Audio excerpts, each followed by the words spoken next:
Good morning, everybody, and welcome to Coffee with Craig. This is where we talk about everything firearms related, Second Amendment advocacy, movies, politics, you name it, all relating to the Second Amendment and firearms. We very much appreciate you guys tuning in and being a part of our discussion. Please make it a point to like and share this video feed so that your friends can join into the conversation. Also, if you have not done so, please subscribe to our YouTube channel. Follow us on Facebook so that you can get all of the alerts. Make sure you make the settings so that you get our alerts so that when we go live, so that you can be a part of the conversation, well, as we're having it. Also, want to remind you guys, please remember to support fpcgear.com. That's fpcgear.com.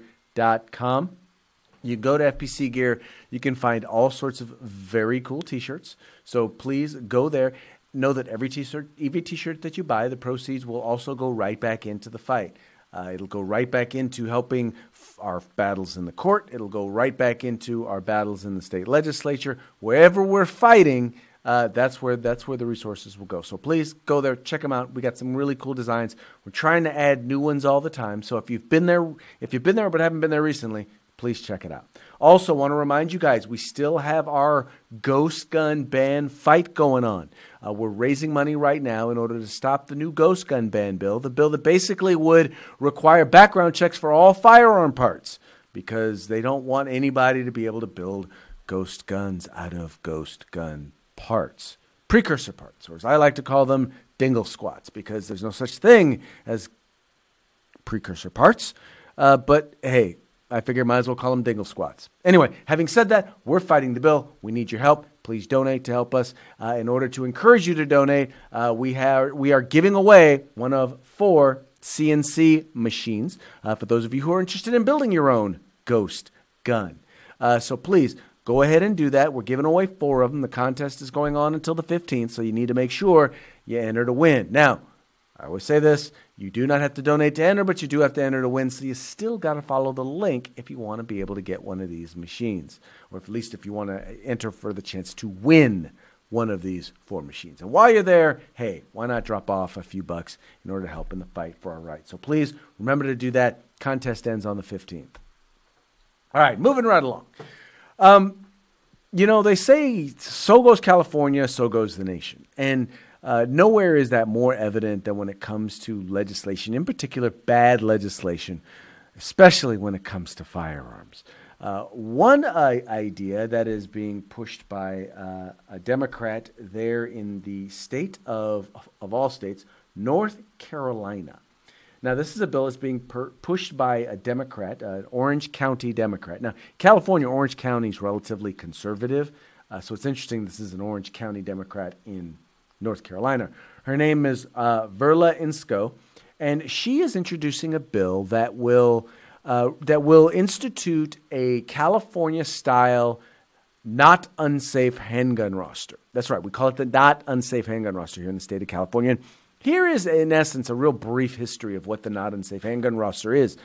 It was started originally as a roster that was designed specifically to help weed out Saturday night specials. So you wouldn't have guns that would explode in people's hands, or if you dropped it, it would fire, all of that. So all firearms would be required to go through a certain basic testing in order to make sure that it is at least safe or not unsafe, because California politicians could never dare to call a firearm safe. So what would happen is the manufacturer would have to submit it to the list. They pay $200. It's tested and all that. And if it passed the test, then it was put on the list of firearms that are not unsafe, thus approved for sale by retailers in the state of California. This was how it was sold initially, and it got support on both sides of the aisle, even though a number of groups basically said, look, they're eventually going to utilize this to ban guns. Now, FPC was not around at that time. Otherwise, that's exactly what we would have said. But that's in essence what a number of firearms groups that were around at the time were saying. But they were like, no, that's not what we're going to do. We're not interested in banning guns. We just want to make sure that these cheap guns that are out there that are bad guns that could potentially hurt somebody, well, we want to make sure those are no longer on the market. And the bill passed. Now, mind you, as far as I know, I was told, so once again, this is hearsay. None of the firearms that were available for sale in the state of California, none of the model numbers, at least none of the models that were submitted, failed the test, any of the tests that went into determining whether or not something was a quote unquote was not an unsafe handgun. But then a few years later, a test balloon was floated. And what they wanted to do was they wanted to say, well, we want to protect people who have guns. And, gosh, so many accidents happen because they don't know if the gun is loaded or not. So let's do this. Let's require that every firearm, in order to be added to the list, or in order to even be considered for the list, has to have a loaded chamber indicator and a magazine release. Now, what that would mean is the load chamber indicator would tell you there would be some sort of an indicator on the firearm that would tell you whether or not there was a round in the chamber. And the magazine release was such that if in the event that the magazine was not in the firearm, where you could mistake that, some people mistake that if there's no magazine, then it must not be loaded.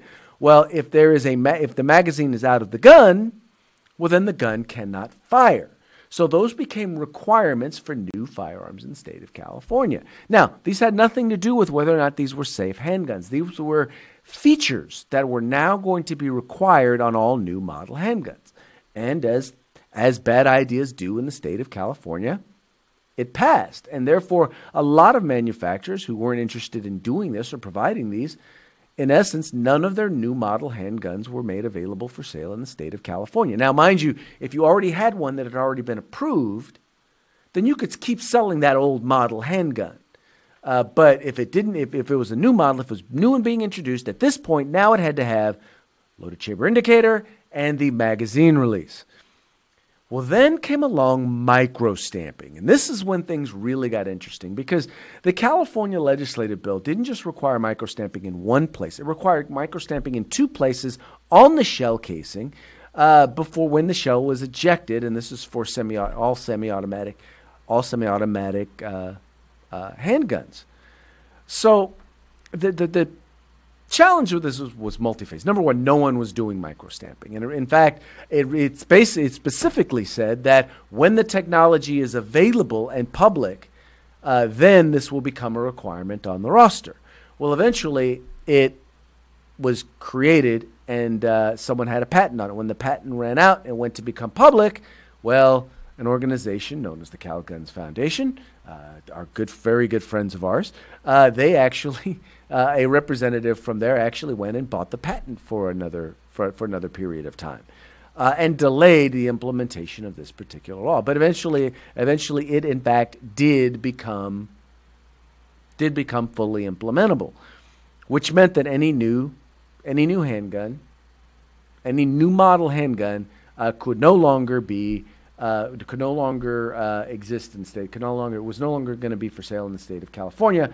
Unless it had this technology. Now, mind you, manufacturers have said while they can do micro-stamping, they cannot do micro-stamping in two different locations on the fire. There's just no way, in particular with the firing pin. They also talked about a number of the issues relating to doing micro-stamping, one of which being that you're going to have a whole different setup. Even if it was just one, you're going to have a whole different setup in order to produce California firearms than you do the firearms for the rest of the country. It just didn't make any sense for them to be able, any financial sense for them to be able to do that. But even with all that, they still can't do micro-stamping in two places. And anyway, that's what they were saying. So what we've seen happening in the state of California is something that's very interesting, and that is, in essence, the roster of semi-automatic handguns that are available for sale in the state of California has gone down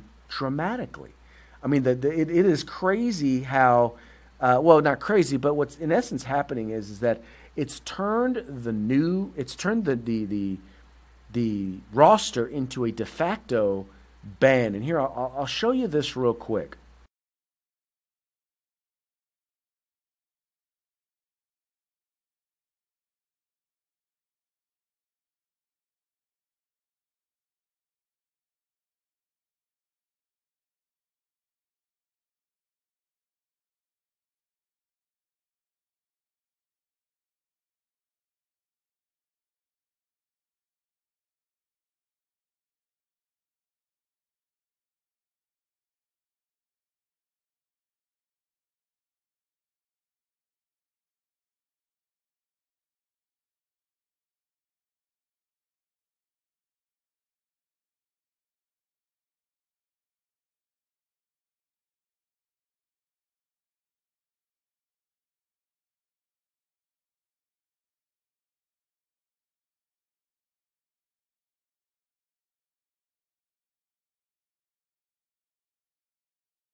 that we're dealing with here in the state of California. Like I said, if you change a spring, if you change who supplies the spring, if you do change anything that even if it doesn't necessarily change the function of the firearm, it is now considered a new model firearm and therefore has to have microstamping, has to have a loaded chamber indicator, has to have a magazine release. And if it doesn't, it cannot be considered for sale in the state of California.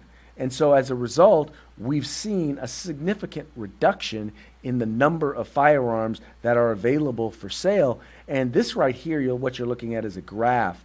A graph that we had, that the Handguns Foundation had put together, and really to kind of point out the direction based on all of the leading information that we had in regards to what firearm sales were going to look like, or what semi-automatic handguns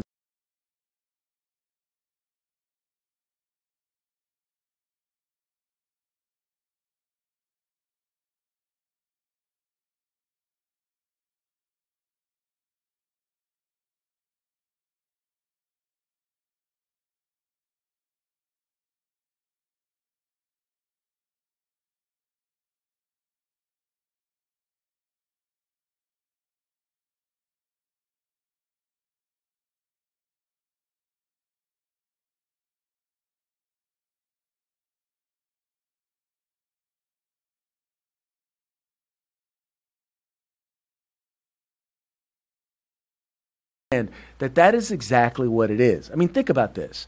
If you have a technology, right, if you were to require for any car that is going to be made available for sale in the state of California, it has to be able to fly. All right, so let's say that. Oh, no, it has to be able to run solely on water. All right? Now, if there were no manufacturers who made a car that ran solely on water, right, would you then not be creating a de facto ban on all new model cars in the state in your state? Well, yes, of course you would. Because if it's not available for sale, and if it's not available for sale, well, then it's not available. And there's actually a case. It's called Pena v. Lindley, and I've put the link to the Ninth Circuit oral arguments. I put a link to that in the description of this video. It's a little long. It's 44 minutes, but I'm telling you, it's worth watching because it's interesting the way even some of the justices in this thing were raising the question. First and foremost, they noted, well, the Second Amendment applies not to the firearm, but to the individual and the individual's right to be able to keep and bear arms. In particular, when you look at Heller, and it talks about a firearm that is safe and in common use. Well, these firearms, most of these firearms that are being banned in the state of California are safe and in common use in every other state in the country. In every other state in the country, these firearms are safe and in common use, but not in the state of California. In essence, in the state of California, it's almost like while everyone else is watching 4K, flat panel, high definition TVs, we here in California are stuck with tube TVs. And even though people may be producing those tube TVs, if they change one part in that tube TV, then eventually they're not going to be able to sell those TVs anymore. And once they've eliminated every possible new model of tube TV, well, guess what? There will be no TVs for sale in the state of California. And that's exactly what this bill is, and that's exactly what's being proposed in the state of North Carolina. Folks, I cannot even begin to tell you how bad an idea these things are.